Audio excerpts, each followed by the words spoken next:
So a few years ago, I did a presentation at this meetup that kind of talked about philosophical ideas about AI and kind of how to do it. And the talk was called Synthesis of Judgment and Realism. And if you guys are interested, you can watch it here. It's about 4 hours or so. So this is that crunched in about 5 minutes or so. What is AI? What is AGI? So AI is just like artificial intelligence. I'm sure you guys have heard about it. And AGI is kind of trying to make it more generalized. Because AI tends to be very narrow, kind of very specific to a domain. And people have been trying to make it at a level of people, but they haven't. And they kind of gave up. And AGI is just kind of I tried to do that again. So they added the general in there just to make it known that there's a difference. Intelligence is kind of, there's a lot of different definitions. One of them is basically how well you can map what's going on in reality. So how well can you predict what's going on around you? And reality implies that your environment constantly changes, so your map of what's going to happen needs to be able to deal with that. So AGI tries to get to a point where it's able to do everything that people can, which implies communication, like walking around, very abstract thinking, consciousness and things like that that I'll get into later, and more. So, like I said, the current approaches to AI are relatively narrow. Like some of the famous examples of Deep Blue and Watson, where they kind of picked their domain and did really, really well in that. Like Deep Blue with the chess program was able to beat the best people out there. But from an AGI perspective, once the game is done, it's useless. Right? So AGI comes in and says, yeah, I want to be able to do all that stuff, but I also want to be able to make some dinner for somebody else, walk around and drive the car and paint and stuff like that. Yeah, so regular AI is just, from the AGI perspective, it's just very cool tricks and things like that, but not real intelligence that we would respect in somebody else. So people might say, what the hell are you talking about? It's impossible. There's some very special secret sauce that people have that you simply can't recreate in the machine. Well, not so much, because we are real. We already have this thing that we're trying to recreate, our mind. So basically the way the idea is that if it already exists, then it can be modeled. If we can model it, we can program it, because just technology is so freaking advanced that we're able to do that, and the bottlenecks are not at a point where we can't program them. But the bottlenecks are in a different area. And if we can't program it, we can build it through robotics. And there's the sensory little gadgets that people are making, like little tiny cameras, touch, hearing. They're becoming extremely technically advanced and cheap. So that's not a problem anymore. And in terms on the software side, neural networks is the way to go. This is an algorithm that kind of mimics the way our brain works. A way to summarize is that you have nodes and you have connections between them, and every single node kind of has a threshold of how much it has to be activated before it can kind of push on other nodes. And that's a very simplified way of saying that's how mind works. And most of the research is going into how you kind of specifically make these networks so that it can actually model what's going on in our brain. So, sounds hard, right? So what's the approach to this kind of a problem? First off, if we're going to be dealing with intelligence, we've got to figure out that we can't start off with intelligence already, because that's the problem we're trying to solve.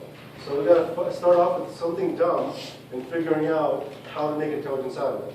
And we already kind of have that in the real world. It's called evolution. So we're kind of using that algorithm to help us out, where we kind of start with very simple things that already kind of do little weird stuff.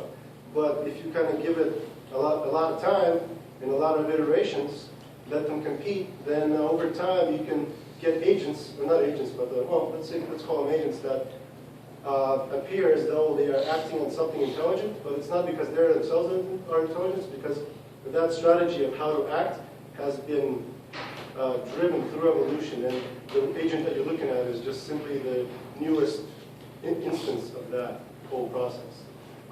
Consciousness. So for a long time, it still is a big problem.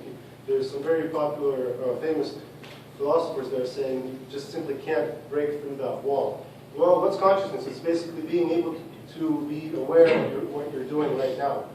I'm thinking of myself thinking, I'm talking, I'm hearing myself talk. Okay, whatever. But guess what? You can map that, you can model that by simply having a feedback process in your neural network. So your nodes can be sensory, they can be action nodes. For example, if I think of myself bending, there's a node in there that's firing that's actually contracting the muscle. But if I think about it, I can think about bending my hand without doing it. So I can start thinking about, oh, let me go to the store, but without actually doing it, so I can actually test different hypotheses. I can test different strategies without actually doing them in the real world. So the learning actually accelerates so much faster because of that. Because you don't have to test something out if you have a new hypothesis in the real world, because you might die. The cost of it is so high. But if you can kind of test it out in your own mind, then you just save yourself a whole lot of trouble. Embodiment. So this is the thing where people are talking about, do you need a body to be intelligent? I'm going to say yes, but the embodiment can be very, very simple. I'm calling embodiment something that basically interacts between the mind and the reality. And that can be just as simple as like a text speed or anything. So that little interface between the mind and reality, I'll call it body. And to be able to learn into something, to be able to advance from that, basically you start off with something simple and you add on more complication, more complexities as you grow. For example, when you're born, you can't talk, you can't run around, you can't even move your arms right, but you kind of have to deal with very basic stuff like how to digest your food, how to look around, how to breathe right? But over time, as you get better with that, then you start focusing on actually how to walk and things like that. And that actually just keeps on growing and growing and growing. Same thing here. So start off simple and just let it become more complicated as the mind is ready to take in that information. Language. This becomes important when every single agent is able to kind of think on their own, because an agent can't learn everything. You kind of have to have many agents, but once they're able to cooperate with each other, once they're able to teach something or lecture about something, have a discussion, then it's a very efficient way of having a lot of agents learn something. And population intelligence, basically, once all of this is going, then we can have this. Think startups, right? So for example, you have a person that thinks, oh my God, I know the best idea.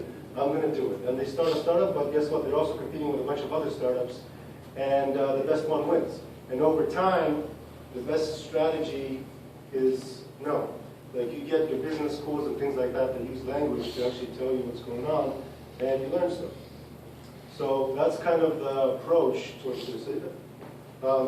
It sounds really long, and one of the problems of current AI research is that it tends to be funded by companies that want short-term output. That's why they kind of go for the tricks, something that looks really cool, but is not really comparable to human level intelligence. This is going to take a long time. The smartest thing that we know right now, a person, takes years to just say one single word, right? That's the smartest thing that we know. That's the thing we want to model. It's going to take much longer than that to get to this point, but that's what we got to focus on if we want to keep going in this direction. We've got to be much more long-term oriented and not be afraid to invest into something that might take 20 years to say a word. But it's going to be very general in its intelligence. Thank you.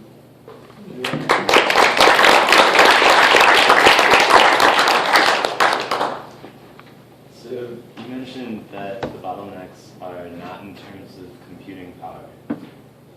Where are they? Yeah, so they're changing. Right now, the problem seems to be more on the software side. They're trying to model neural networks the right way. Because the mind is a complex thing, right? So there's a lot of things going on. There's hormones and things like that, and they're trying to figure out how exactly they all interact together, which parts they can kind of abstract out and not worry about, and what things are actually salient and super important in the model. But for example, a lot of these neural networks, they just kind of make a table out of, okay, here's a node, here's a connection. But in the mind, there's a 3D space, and actually the position of nodes relative to other nodes creates some emergent properties where you can create clustering, and they start kind of working in different ways. And you wouldn't think that just because they exist in the 3D space that actually affects them something, but it does. And there's probably a huge number of other things that people haven't even thought of, but it makes an effect. So they just gotta figure out exactly what to look for, what to model, that kind of thing. But you discussed how competition can lead to, better behavior, machine learning, and all of that. The reason Watson was successful, as you said, is because it had a limited scope. Competition implies that there's a goal that you measure, various rates of success in achieving. So in this very early project, how are you going to measure that it's developing intelligence if it's so generalized? I think you necessarily need a goal for AI. I agree. In the very beginning, you do need a goal. Just like for a kid, Yeah. as they're born, if you try to teach them a word, you repeat it.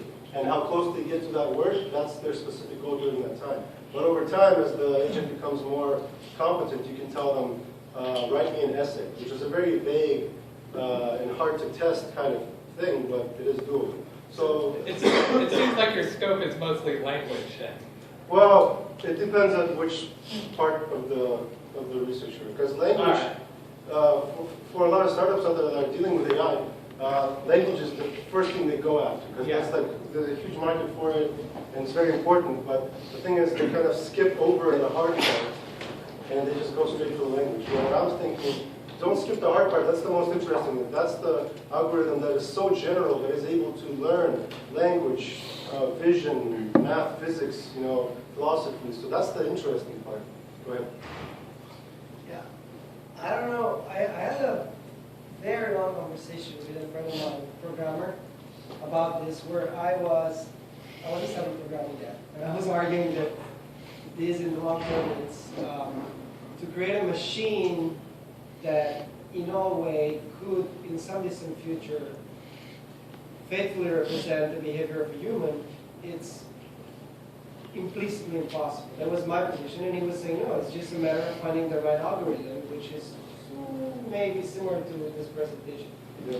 And I remember during that conversation, my main point was that it's impossible because it's not in the domain of the machine. It's like asking a plant to talk. A plant will not ever be able to talk. And I'm not saying this is the truth, I'm just saying what my position was. Would ever be able to talk because it is not in its properties to talk. And my argument was, one of the main properties of humans is to have emotions. And a lot of our behavior is dictated by our emotions.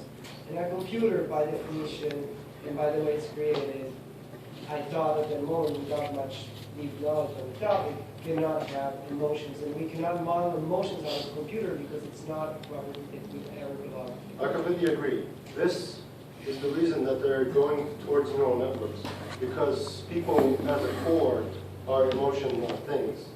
They learn physics mostly through memorization, and after a lot of time, they kind of feel what the answer is. So that's why neural networks are so awesome, because they're able to model emotion. And one more thing that I just throw there is that I thought one interesting input was actually, so if you tell a machine to sum 1 plus 1, it will always return 2 if it's programmed properly. But a human being at some time could just die, or could just turn a man, boom. And you will tell him, what is 1 plus 1? And he will go, ah, or just not that. Yeah, I agree. That's why. And this is a super interesting thing. So I thought that actually it's philosophically a super interesting beginning point to develop. So where it fails, it's interesting to. We're going to give you the 5 minutes, so let's take the dialogue offline. All right, just last thing, can I answer that? Yeah. So I have a presentation on Saturday of a module of a neural network that I found, and you can see that property where if you give it a bunch of input, it's going to be a little bit off every single time. So this is Saturday. This is Saturday. Saturday. Here, is it? Oh, is it on Saturday? Huh? Same place, same time. No, I mean, it's just we're presenting our projects. On Saturday? I don't know. That's Johnston. Oh, anyways. Sweet. All right, thank you, everyone.